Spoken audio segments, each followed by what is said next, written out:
102.9 KARN with Scott Romine. Hey, we're talking with Shawn Maves. You're a big Arnold fan. What's your favorite Arnold movie? I know I got my favorite. I'm just curious to see what your answer is. Well, you know, I've got a top three, but my favorite of all time, I love the first Conan. Of course, I love Predator. But my favorite one of all time is Commando. That's my favorite movie of all time because the movie is truly a live-action comic book. He's carrying, you know, a tree down the hill in one of the opening shots. I mean, it's kind of like a legend. You know, the thing is just everything about it is over the top. And to me, that's what's fun about the film. You know, it's just a neat movie. But I got to say Commando is my favorite. What about you? Yeah, no, that's a good film. Mine is Terminator 2. Always like that. That's the 91 sci-fi flick. And it was actually directed by Canadian filmmaker James Cameron. Oh, yeah. Everybody knows that name. Co-starred Linda Hamilton.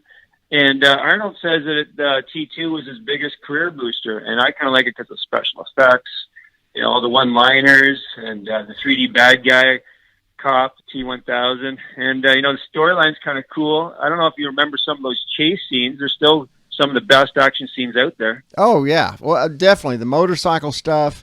You know, I like the saving of the world theme, you know, when the Terminator gives up his life in the end.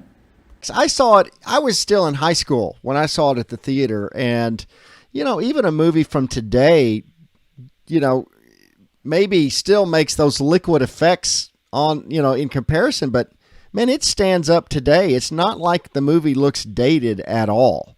It looks like they shot it last week. In fact, we've had... No, it definitely... Yeah, it does. Yeah, it was ahead of its time. It was Very ahead of much. its time, no doubt. They won special effects, Academy Awards for special effects and best sound.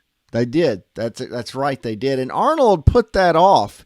After he had made Conan the Destroyer, that was the first thing he had made a sequel to, and it wasn't received very well. It wasn't as violent as the first one. It wasn't as barbarian as the first one. It was more like He-Man. It was more played down and PG, and that put Arnold off from making sequels.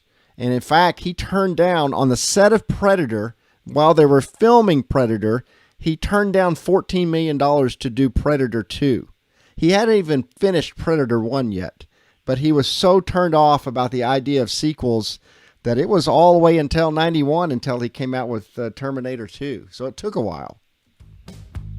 Yeah, and you know, Arnold claims on Jimmy Kimmel that actually OJ was chosen for his role, but they rejected him and gave Arnold a job because he didn't look as much of a killing machine as Arnold. Yeah. Sad, but ironic. Ironic, isn't it? Scott Romine here for Gwatney Unplugged. We're talking with Shawn Maves. We'll be right back after a break. You're listening to Gwatney Unplugged on Newsradio 102.9 KARN.